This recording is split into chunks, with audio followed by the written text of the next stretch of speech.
Kexthul Varric sat in the corner of the small white room, his forearms folded tightly against his chest. His purple skin had lost its natural shine years ago, and deep scars ran across his face where human weapons had found their mark. The rehabilitation center was quiet today, but inside his head the sounds of war never stopped. Dr. Ylandra Soth entered the room with a small recording device and a cup of warm tea. She had interviewed many veterans over the years, but none had been as difficult as Kexthul. He had fought on the front lines against the humans for 3 years, and the experience had broken something inside him that might never heal. "Thank you for agreeing to this session," Dr. Soth said, setting the tea down near him. "The historical archive needs these stories. Future generations must understand what happened during the war." Kexthul's large eyes looked at her with suspicion. His people, the Zephyrians, had always been proud warriors. They had conquered 12 star systems before they met the humans. But something about fighting the humans had changed everything. "You want to know about the humans," Kexthul said, his voice rough and quiet. "You want to know why so many of us came back? Different." Dr. Soth nodded and activated the recording device. "Start wherever you feel comfortable." Kexthul laughed, but there was no joy in the sound. "Comfortable? There is no comfortable place in these memories." He paused and stared at the wall. "But I suppose you need to understand how confident we were at the beginning. 15 years ago, Kexthul had been a different creature.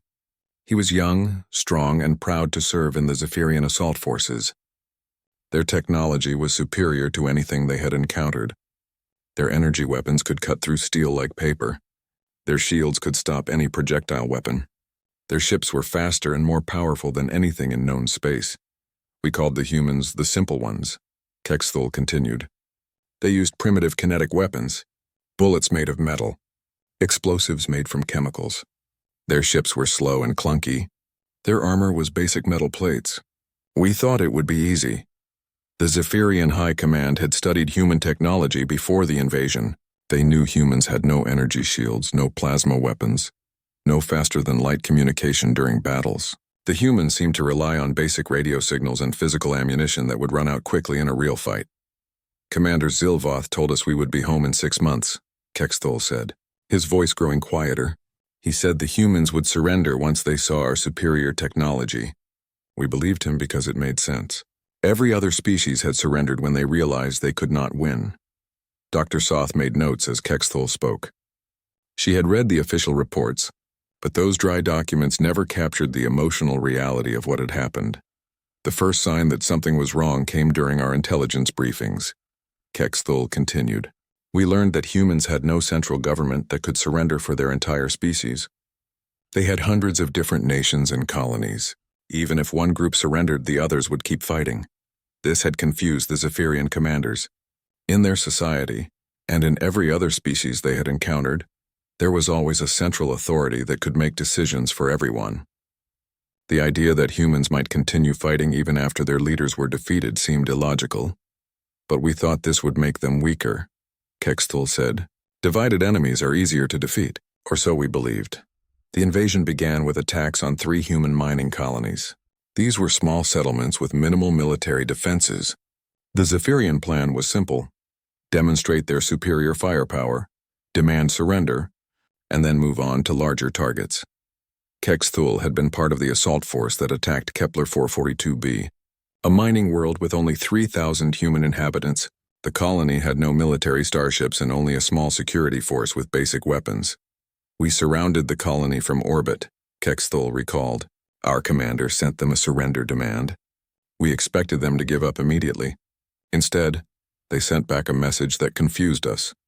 The human response had been brief and used words that the Zephyrian translators had difficulty understanding. The basic meaning seemed to be a refusal to surrender, but it was delivered in a way that suggested the humans were not afraid.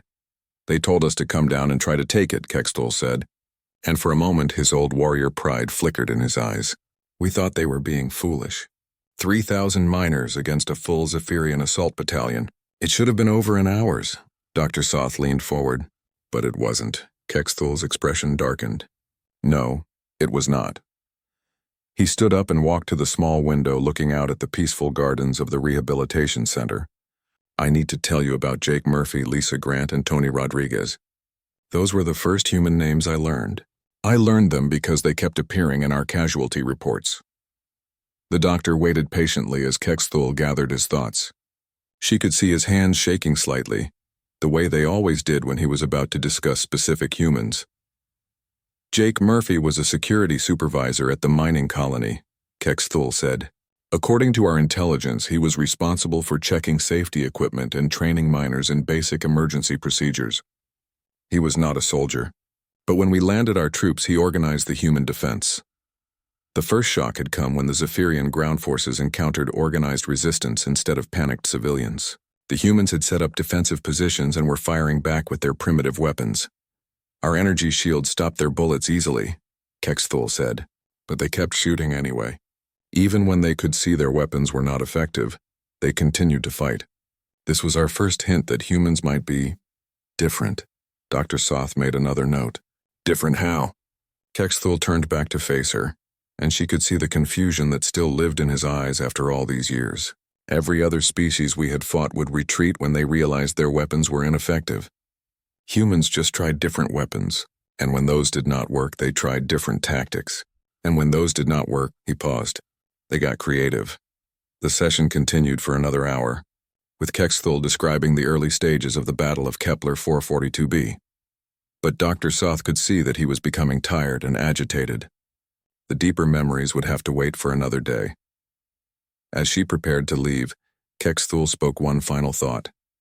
Doctor, you asked me to tell this story for the historical archive, so future generations will understand, but I am not sure you truly want them to understand, because once you understand what the humans are really like when they are pushed to fight, you never sleep peacefully again. Dr. Soth returned the next day to find Kexthul already waiting in the interview room. He looked more alert today, but there was a tension in his posture that suggested the memories were close to the surface. You want to hear about Jake Murphy? Kexthul said before she could even sit down. I dreamed about him again last night. I dream about him often. The doctor activated her recording device and settled into her chair. Tell me about the battle. Kexthul closed his eyes and seemed to travel back through time. When he spoke again, his voice carried the rhythm of someone reliving a nightmare. The Zephyrian ground assault had begun at dawn on Kepler 442b. 200 of their best warriors had landed in dropships, expecting to overwhelm the small human settlement within hours. Their energy weapons and personal shields made them nearly invincible against primitive human technology. We advanced in formation toward the main mining complex, Kexthul remembered. Their bullets bounced off our shields like raindrops. We were laughing. Some of the younger troops were placing bets on how quickly the humans would surrender. But Jake Murphy had other plans. The human security supervisor had spent the night turning the mining colony into a maze of defensive positions. He had moved equipment to create barriers, set up crossfire positions, and prepared surprises that the Zephyrians had never encountered. The first trap was simple, Kexthul said. Murphy had rigged several mining charges under the main approach route. When our lead squad passed over them, he detonated the explosives.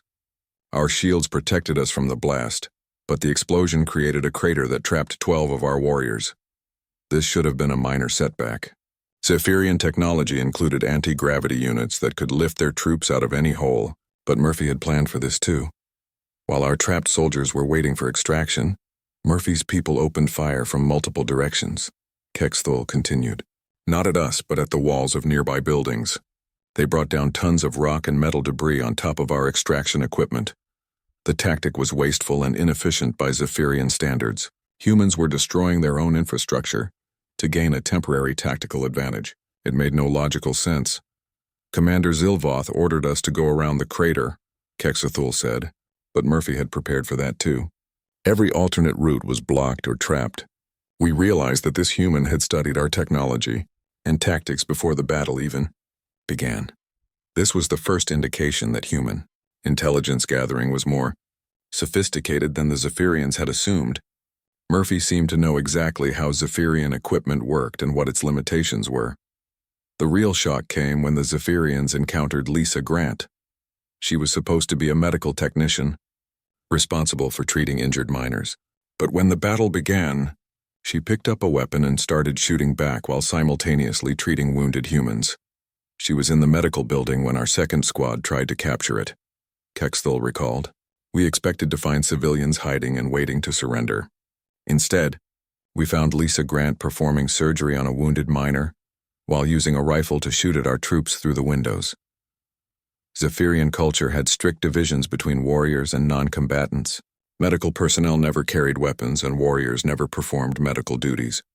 The idea that a single individual could do both simultaneously was alien to their thinking. She hit 3 of our soldiers while she was removing shrapnel from the miner's chest, Kexthul said, and there was reluctant admiration in his voice. When we finally breached the building, she threw medical supplies to other humans while continuing to shoot at us. She treated every wounded person she could reach, regardless of whether they were fighters or civilians. But the most disturbing moment came when the Zephyrians wounded Jake Murphy himself. A plasma bolt had severed his left arm at the elbow, an injury that would have ended any Zephyrian's participation in the battle. Murphy looked at his severed arm for maybe 10 seconds, Kexthul said, his voice dropping to a whisper. Then he picked up his rifle with his remaining hand and continued giving orders to his people. He used his belt to stop the bleeding and kept fighting. This was the moment when Kexthul first realized that humans might be fundamentally different from every other species the Zephyrians had encountered. The injury should have incapacitated Murphy completely. Pain, shock, and blood loss should have rendered him unconscious within minutes. Instead, he became more dangerous, Kexthul said. Losing his arm seemed to make him angry, and angry humans fight differently than frightened ones. Murphy began using tactics that no Zephyrian commander would have considered. He ordered his people to collapse more buildings, not to create barriers, but to change the battlefield itself. Streets became canyons filled with rubble. Open areas became obstacle courses. He was making the colony impossible for us to control even if we captured it, Kexthul realized. Murphy was not fighting to win. He was fighting to make victory meaningless for us. The battle continued for 18 hours. By Zephyrian standards, this was an impossibly long time for such a small engagement. Their superior technology should have ended the conflict in 2 or 3 hours at most. Tony Rodriguez had been a mining equipment operator before the attack. But during the battle, he turned his knowledge of heavy machinery into weapons expertise. He used mining drills to create new tunnels that allowed humans to move around the battlefield without being seen. Rodriguez would appear behind our positions, attack us and then disappear underground before we could respond, Kexthul said. He was using the mining tunnels like a transportation system. We thought we had him trapped several times, but he always found another way out. The psychological impact on the Zephyrian troops was severe.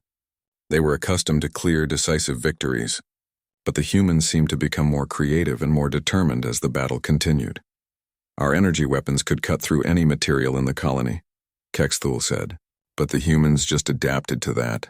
When we destroyed their cover, they found new cover. When we blocked their escape routes, they made new ones.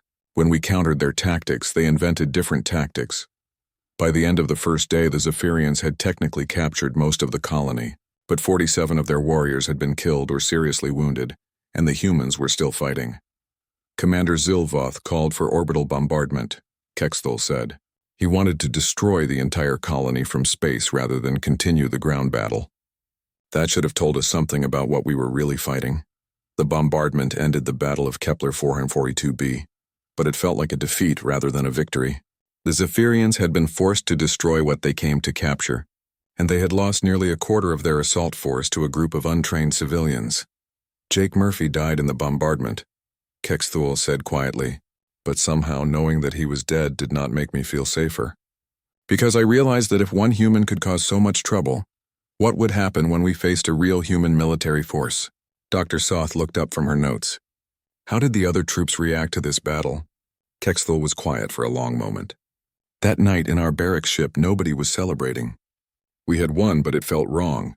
Some of the soldiers started asking questions about the war that they had never asked before. Questions about whether humans might be more dangerous than our commanders had told us. But those questions would only become more urgent as the war continued.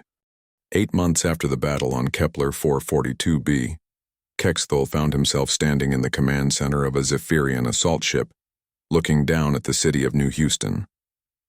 The human colony world below held 2 million inhabitants, and General Morthak was confident that this would be the decisive victory that would break human resistance. This time will be different, Kexthul told Dr. Soth during their 3rd interview session. That is what we all told ourselves, New Houston was a real city with real defenses. We would not be fighting miners and technicians. We would be fighting actual human soldiers, and soldiers follow predictable patterns. But Kexthel had learned enough about humans to feel nervous. He had been promoted after Kepler 442b, partly because so many of his superiors had been killed or wounded in that seemingly simple battle. Now he commanded a full assault company, but the promotion felt more like a burden than an honor. The siege of New Houston began with a standard orbital blockade. Zephyrian ships surrounded the planet and demanded surrender. The human response came from Colonel Amy Peterson, the military commander of the city's defenses. Colonel Peterson's message was different from what we had heard before, Kexthel remembered. She did not refuse to surrender. She did not threaten us. She simply told us that New Houston was ready for whatever we wanted to try. This calm confidence worried General Morthak more than threats would have. The humans seemed to be learning from each battle, just as the Zephyrians were. But while the Zephyrians were learning to fear human unpredictability, the humans seemed to be learning how to use that unpredictability as a weapon. The ground assault began 3 days later. 50,000 Zephyrian warriors landed around New Houston, the largest invasion force they had ever deployed against a single human target. They expected to overwhelm the city's defenses through sheer numbers and superior firepower. The first sign that something was wrong came when we tried to advance toward the city center, Kexthel said. Every street was blocked, but not in the way we expected. The humans had not built walls or barriers. Instead, they had made the entire city into a weapon. Colonel Peterson had spent months preparing New Houston for siege. But instead of creating defensive lines, she had turned every building, every street, and every piece of infrastructure into a potential trap or weapon. The buildings looked normal from the outside, Kexthel continued. But when our troops tried to enter them, we discovered that the humans had removed or weakened supports on the upper floors. When our soldiers reached the 3rd or 4th level, entire sections of the buildings would collapse, trapping our forces in the rubble. This was not random destruction. Every collapsed building was carefully planned to block specific streets or create new defensive positions. The humans were reshaping their own city to make it impossible for the Zephyrians to control. Danny Clark had been a construction supervisor before the war began. But during the siege, he became one of Peterson's most valuable tactical advisors. He knew every utility tunnel, every structural weakness, and every hidden passage in New Houston. Clark led teams of civilians who had never held weapons before, Kexthel said. But they knew the city better than we did. They could move through areas that our maps said were impassable. They would attack us and then disappear into parts of the city that we did not even know existed. The psychological warfare was as devastating as the physical attacks. Clark's teams would leave messages for Zephyrian soldiers, written in their language, describing exactly how many of their comrades had been killed that day. The messages were always accurate, which meant the humans had intelligence networks that the Zephyrians could not detect or disrupt. After 2 weeks of fighting, we realized that we were not conquering the city, Kexthel said. The city was consuming us. Every block we captured cost us more soldiers than it was worth, and the humans just moved their defenses to different blocks. Maria Santos had been a power plant engineer before the siege. During the battle, she turned the city's electrical grid into a weapon that could kill Zephyrian soldiers from a distance. Santos would wait until our troops entered buildings that she had prepared, Kexthel explained. Then she would reroute power from the main grid to create electrical traps.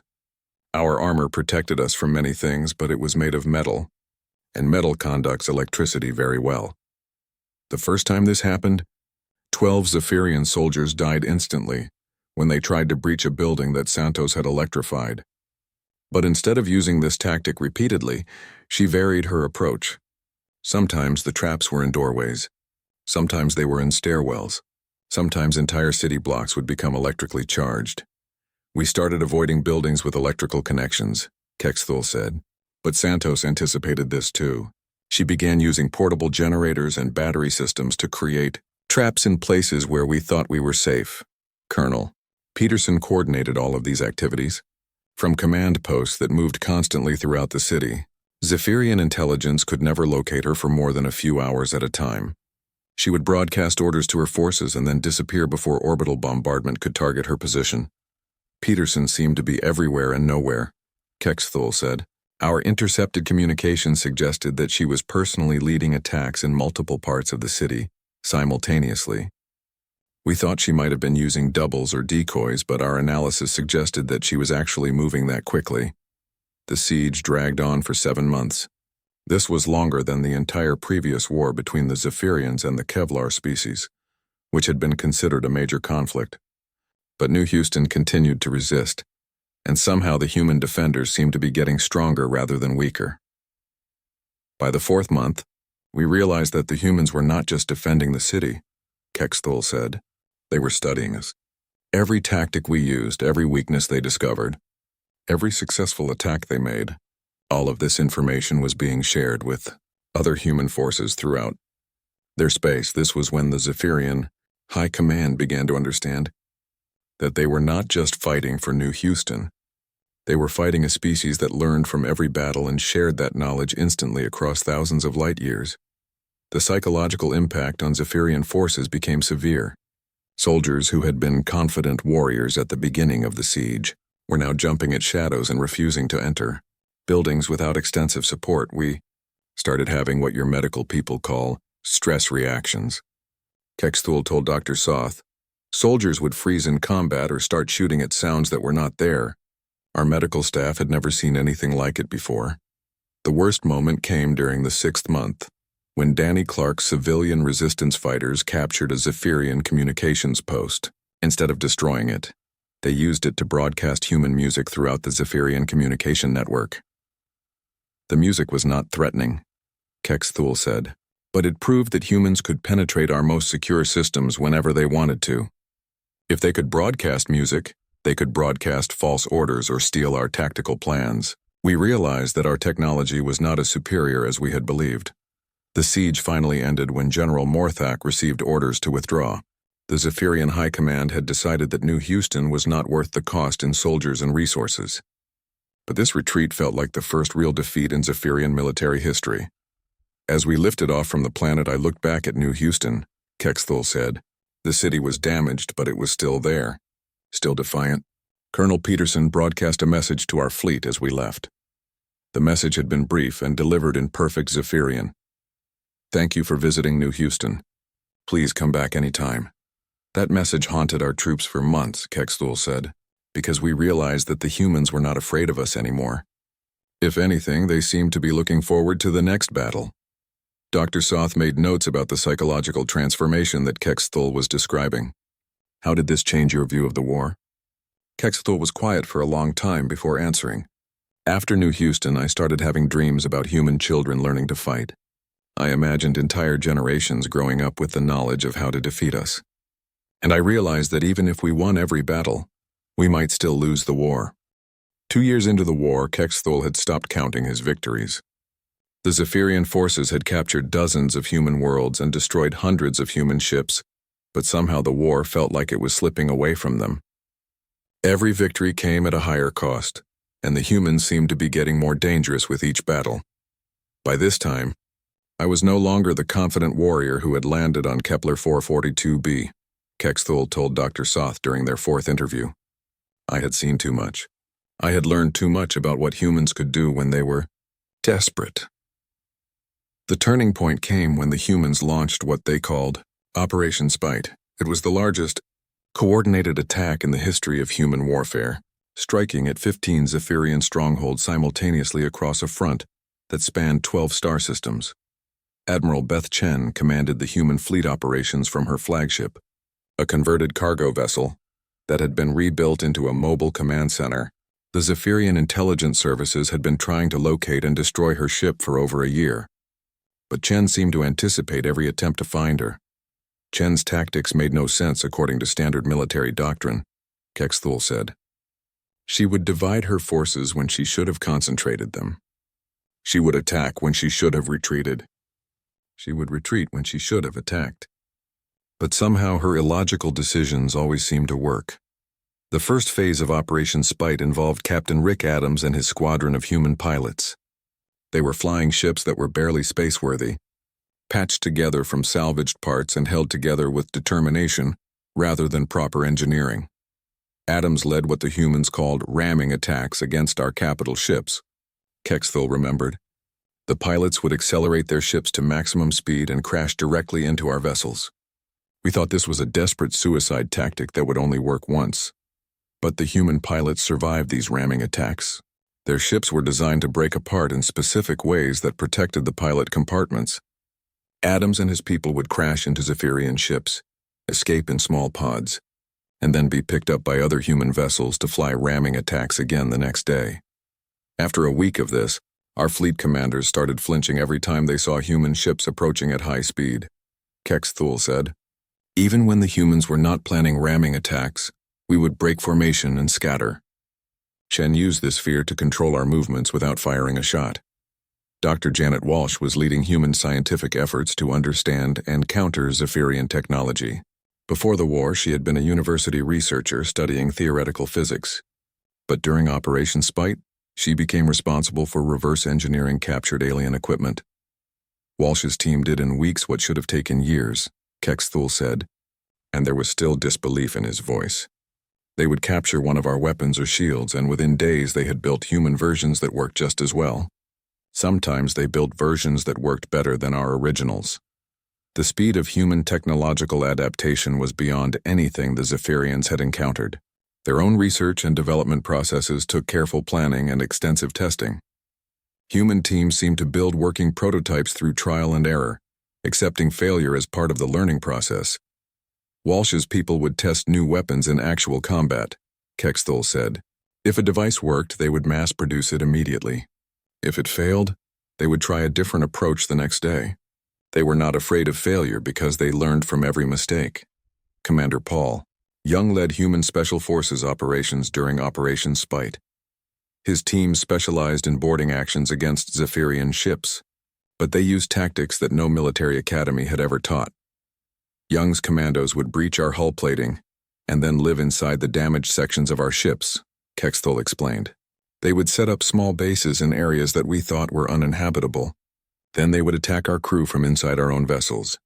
This was psychological warfare of the most disturbing kind. Zephyrian ships were supposed to be safe havens where warriors could rest and recover between battles. But Young's teams turned captured ships into hunting grounds, where the original crew became the prey. We started having soldiers who refused to sleep because they were afraid that humans might be hiding in the walls, Kexthul said. Ship commanders would order entire sections to be sealed off because they could not be sure whether humans were living there. The most disturbing aspect of Operation Spite was that the humans seemed to be enjoying themselves. Admiral Chen would broadcast human music during fleet actions, not to interfere with Zephyrian communications, but apparently because she liked the soundtrack. Chen's flagship would play different songs for different types of attacks, Kexthul said. Fast music for fighter assaults, slow music for siege operations, and loud music for ramming attacks. Our intelligence analysts spent months trying to decode the tactical significance of these musical choices. But there was no tactical significance. The humans were simply having fun while they destroyed the most powerful military force in the galaxy. This casual attitude toward warfare was more terrifying than threats or war cries would have been. During one battle, Captain Adams broadcast a message to our fleet while he was crashing his ship into our command vessel. Kexthul said. He was singing a human song about flying. He was about to die, and he was singing. The psychological impact on Zephyrian forces reached a breaking point during the 7th month of Operation Spite. Human teams had successfully infiltrated and captured 3 major Zephyrian battle stations, not through superior firepower, but through tactics that seemed to come from a completely different understanding of warfare. Dr. Walsh's teams had learned to use our own technology against us better than we could use it ourselves, Kexthul said.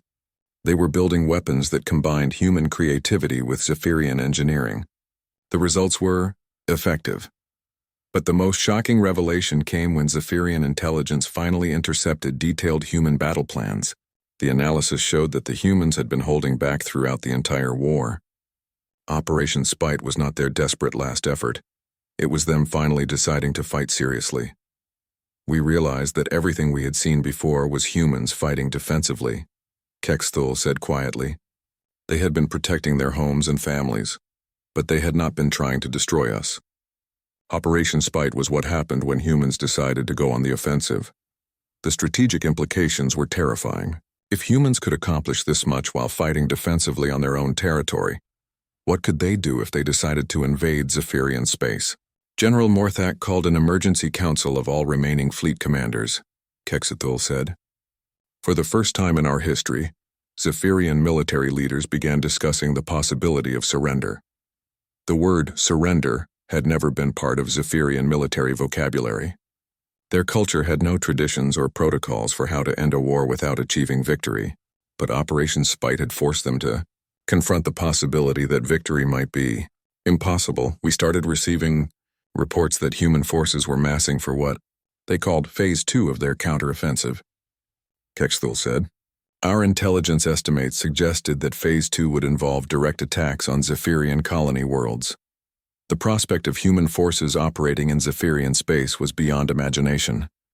Everything the Zephyrians had learned about human warfare suggested that humans fighting on alien territory would be even more dangerous than humans defending their own homes. That was when I realized that we had made a fundamental error in our understanding of the war, Kexthul told Dr. Soth.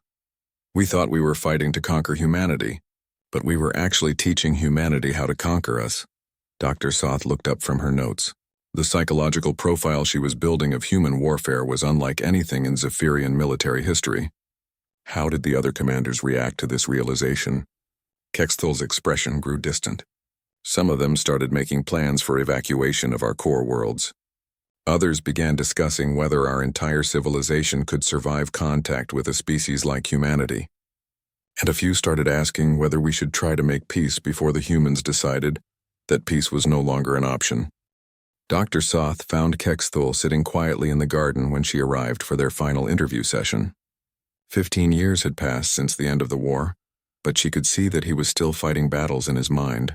The rehabilitation center had helped many veterans, but some wounds went deeper than medicine could reach. You want to know how it ended, Kexthul said without looking at her. You want to know why we surrendered to a species we had thought was primitive. The doctor sat down beside him on the bench and activated her recording device one last time. Tell me about the final battle. Kexthul was quiet for a long moment, watching the peaceful movements of small creatures in the garden. When he spoke, his voice carried the weight of memories that had changed him forever. The final battle was not really a battle at all, he said. It was a demonstration.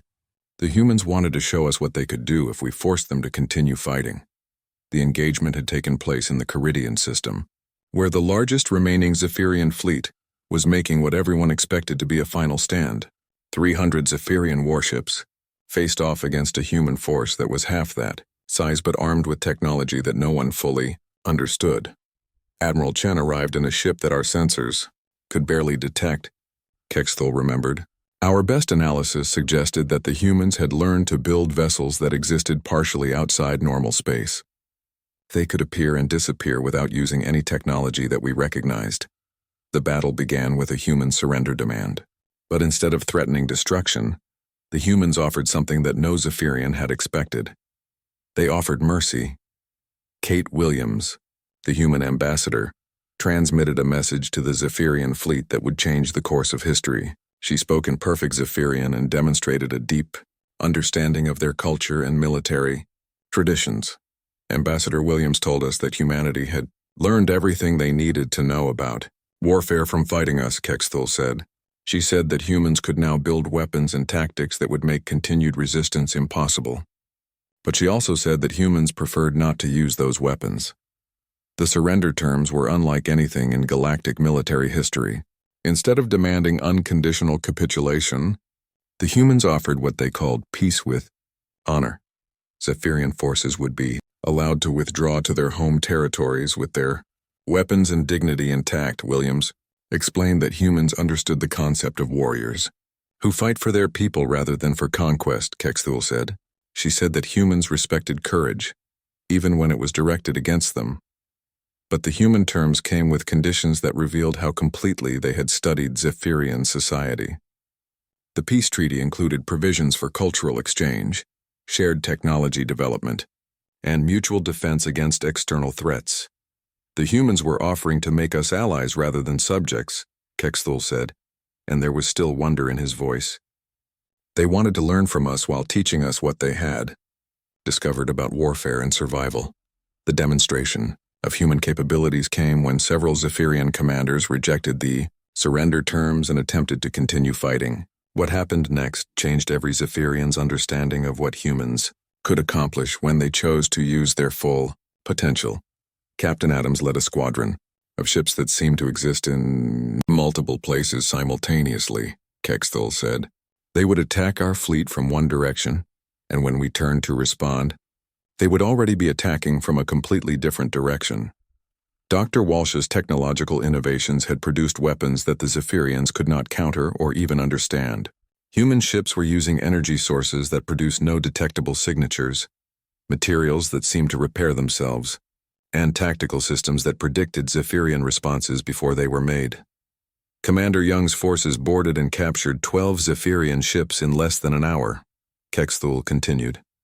But instead of destroying the vessels or harming the crews, they simply disabled the weapons and sent the ships back to us with messages explaining how the boarding actions had been accomplished. The psychological impact was total. The humans were demonstrating that they could defeat any Zephyrian force whenever they chose to do so. But they were also showing that they preferred not to cause unnecessary death or destruction. We realized that the humans had been fighting defensively throughout the entire war, Kexthul said. They had never intended to destroy us. They had been trying to teach us that aggression against their people was pointless. The surrender of the Zephyrian fleet was broadcast throughout their space, but the humans handled even this moment with unexpected consideration. Instead of demanding public humiliation, they framed the surrender as the beginning of a new partnership between species. Ambassador Williams made it clear that humans viewed the Zephyrians as potential friends who had simply misunderstood the situation, Kexthul said. She said that humans were interested in learning about Zephyrian culture and sharing their own discoveries. The peace negotiations lasted for 6 months, but they were unlike any diplomatic process in galactic history.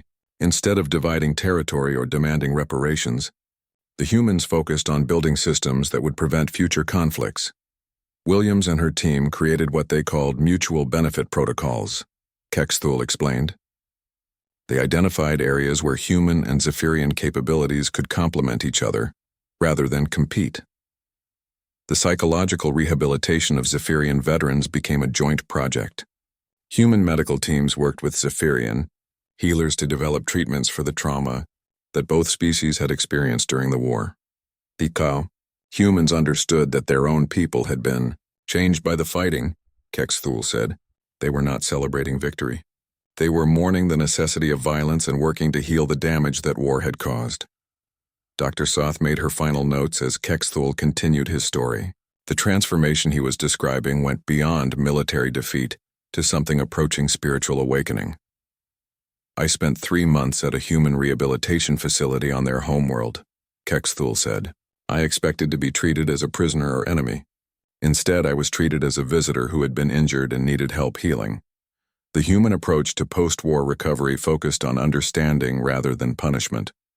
Zephyrian veterans were encouraged to share their experiences and learn about human perspectives on the same events. I met Captain Adams during my stay on Earth, Kexthul said. The pilot who had terrified our fleets with his ramming attacks was actually a gentle person who loved music and poetry. He told me that he had hated every moment of the war but had fought because his people needed protection.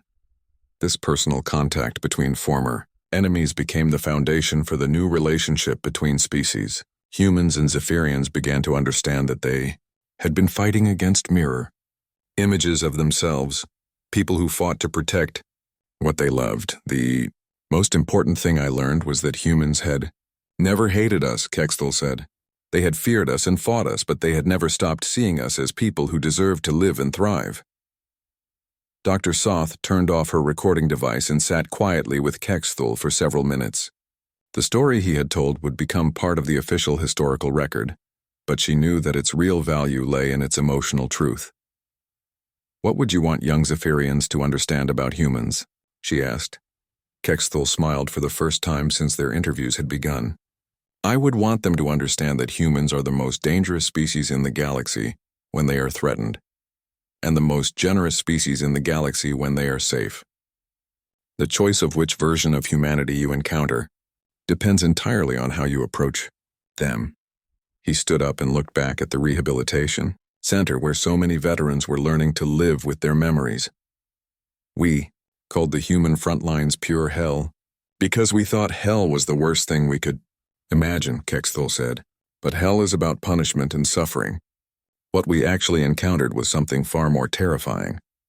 We encountered justice tempered with mercy, and that combination is what makes humans truly dangerous to those who would harm innocence, and truly valuable as friends to those who seek peace.